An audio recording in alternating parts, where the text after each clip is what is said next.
नमस्कार विद्यार्थी मित्रांनो, मी आहे ताले सर स्टडीमधून आणि आजचा हा व्हिडिओ HSC इंग्लिशसाठी खूपच महत्त्वाचा आहे. जर तुम्हाला इंग्रजीमध्ये कमी मार्क्स पडत असतील तर आन्सर लिहूनही फुल मार्क्स मिळत नसतील तर हा व्हिडिओ शेवटपर्यंत नक्की बघा.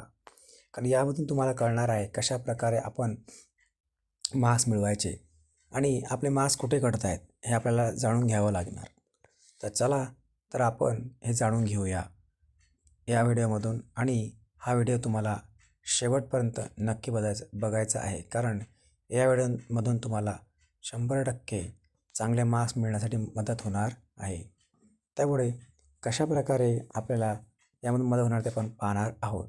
तर सगळ्यात आधी व्हिडिओचा पर्पज काय आहे? का बरं मी हा व्हिडिओ बनवला? कारण आज आपण पाहणार आहोत 2, 3, 4 मार्क्स असलेल्या प्रश्नांची उत्तरे कसे लिहायचे, कॉमन मिस्टेक कशा टाळायच्या, accepted writing topics, time management tips आणि इंग्लिशमध्ये 90पेक्षा जास्त मार्क्स कसे मिळवायचे, 90+ मार्क्स कसे मिळवायचे हे आपण पाहणार आहोत.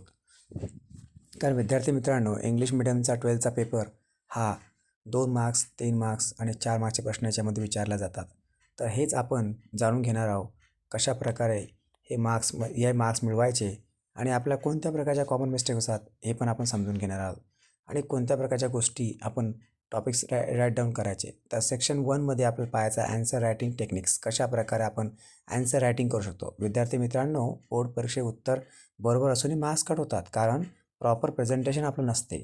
2 मार्क्स ॲन्सर थेट मुद्द्यावर 2-3 ओळी पुरेशा असतात. कीवर्ड वापरा. 3 marks answer point wise answer लिहा. 4 पॉईंट क्लिअर उदाहरण असल्यास नक्की द्या.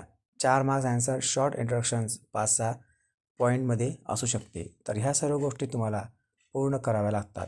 तरच तुम्ही काय करू शकता, तर मार्क्स मिळवू शकता. अन्यथा तुमचे मार्क्स जाऊ शकतात. तर ॲन्सर लिहिण्याची जी पद्धत आहे ते तुम्हाला समजून घ्यावी लागणार आणि जाणून घ्यावी लागणार. त्याशिवाय तुम्हाला कळणार नाही. तर अशा प्रकारे आपण सेक्शन 1 पाहिला, त्यामुळे पुढे पण सुद्धा आपण पाहणार आहोत. चला तर विद्यार्थी मित्रांनो, आपण पाहणार आहोत सेक्शन 2, अवॉइड कॉमन मिस्टेक्स. अनेक विद्यार्थी या चुका करतात. प्रश्न नीट न वाचता उत्तर लिहिणे, पॅराग्राफमध्ये ॲन्सर लिहिणे, स्पेलिंग आणि ग्रामर्स एरर्स, ओव्हर रायटिंग. या चुका टाळल्यास तर आपोआप 5-10 मार्क्स वाढतात. विद्यार्थी मित्रांनो, आपण आतापर्यंत ह्या अनेक प्रकारच्या मिस्टेक करत आलेलो आहोत. कारण आपण प्रश्न नीट न वाचता डायरेक्ट उत्तराला सुरुवात करतो. पॅराग्राफमध्ये ॲन्सर लिहितो. आपण ते पॅराग्राफमध्ये ॲन्सर न लिहिता पॉईंट फॉर्मॅटमध्ये किंवा पॉईंटमध्ये ते ॲन्सर लिहावं. स्पेलिंग मिस्टेक होऊ द्यायची नाही. ग्रामर एरर्स म्हणजे ग्रामरमधल्या चुका होऊ द्यायच्या नाहीत आणि वारंवार ओव्हर रायटिंग करायचं नाही. जर तुम्ही ओव्हर रायटिंग केली तर तुम्हाला ते 5 जे मार्क्स वाढण्यासाठी किंवा 5-10 मार्क्स वाढण्यासाठी मिळत नाहीत. सेक्शन 3 जो आहे तो आहे स्कोर 90+ इन इंग्लिश. तुम्हाला 90पेक्षा जास्त जर इंग्लिशमध्ये मार्क्स हवे असतील तर तुम्हाला काही गोष्टी कराव्या लागतील. इंग्लिश हा स्कोरिंग सब्जेक्ट आहे, एवढं लक्षात तुम्हाला ठेवायचं आहे. फक्त 3 गोष्टी लक्षात ठेवा. पहिली गोष्ट ग्रामर, दुसरी गोष्ट रायटिंग स्किल आणि तिसरी कीवर्ड्स. ग्रामरमध्ये तुम्हाला एक लक्षात ठेवा की इझी मार्क्स मिळवून देणारा टॉपिक म्हणजे ग्रामर आहे. रायटिंग स्किल फॉर्मॅट त्या परफेक्ट ठेवा. कीवर्ड्स आणि मॉडेल आन्सर शीट सोडून पहा. जर तुम्ही हे पाळलं तर तुम्हाला A+ ग्रेड नक्की आहे, म्हणजे 90+ मार्क्स तुम्हाला 100% मिळणार म्हणजे section 4 accepted writing topics. Board परीक्षेत वारंवार येणारे topics: essay writing, blog writing, email writing, letter writing, notice, report writing, draft message, statement of purpose, speech, interview, group discussion. या सर्वांचे फॉर्मॅट तुम्हाला पाठ करून ठेवायचे आहेत. कारण या सर्वांचे फॉर्मॅट पाठ असणं खूप गरजेचं आहे. कारण फॉर्मॅट जर तुमच्या पाठ असेल तर तुम्हाला मार्क्स 100% मिळणार. कारण आपल्याला ह्या गोष्टी माहिती पाहिजेत की एसे कशाप्रकारे लिहायचा, ब्लॉग रायटिंग कशाप्रकारे त्याचा फॉर्मॅट असतो, ती कशी लिहिली जाते, लेटर रायटिंग कशी लिहिली जाते, ईमेल रायटिंग कशी लिहायची, रिपोर्ट रायटिंग कशी लिहावं लागते, व्हर्च्युअल मेसेज ड्राफ्ट कसा करावा लागतो, स्टेटमेंट ऑफ पर्पज कसं करायचं असतं, इंटरव्ह्यू कसे लिहायचे असतात किंवा इंटरव्ह्यू कसा प्रकारे लिहायचा असतो, किती क्वेश्चन असतात, ह्या सर्व फॉर्मॅट, ग्रुप डिस्कशन कसं करावं लागतं, हे सर्व फॉर्मॅट जर तुमच्या पाठ असेल तर तुम्हाला या रायटिंग स्किलमध्ये मार्क्स मिळणार म्हणजे मिळणार, 100% मार्क्स मिळणार. तर त्यासाठी तुम्हाला सर्वात आधी महत्त्वाची गोष्ट फॉर्मॅट पाठ करणे गरजेचं आहे. तर तुम्ही फॉर्मॅट पाठ करून ठेवा. आपण व्हिडिओच्या शेवटच्या टप्प्यात येऊन पोहोचलो आहोत. Section 5 time management tips. आता तुम्हाला टाईम मॅनेजमेंटसुद्धा करायचं आहे. विद्यार्थी मित्रांनो, पेपर सोडवताना तुम्ही रायटिंग स्किलसुद्धा आधी सोडू शकता.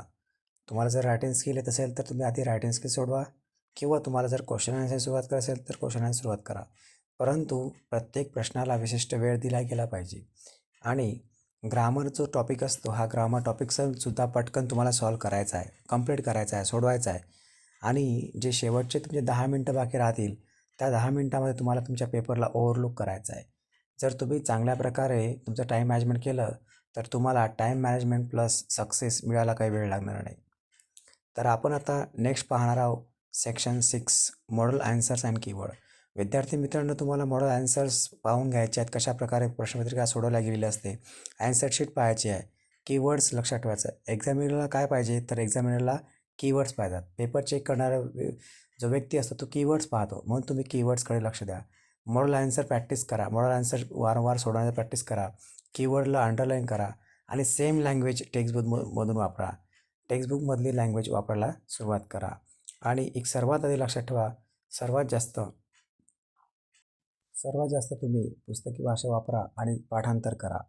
व्हिडिओ शेवटी मी तुम्हाला एकच सांगतो विद्यार्थी मित्रांनो, जर तुम्हाला हा व्हिडिओ उपयुक्त वाटला असेल तर लाईक करा, शेअर करा आणि सबस्क्राईब करा आणि घंटीच्या बेल आयकॉनला प्रेस करा आणि कमेंटमध्ये यस सर लिहा. आवडला असेल तर यस सर लिहा. तुमचं एक लाईक, तुमचं एक सबस्क्राईब आणि ग तुमची एक कमेंट माझ्यासाठी एक ऊर्जा आहे आणि ही ऊर्जा खूप महत्त्वाची आहे. त्यामुळे पुढच्या व्हिडिओची वाट पहा. पुढचा व्हिडिओ मी लवकरच घेऊन येत आहे. तर थँक्यू.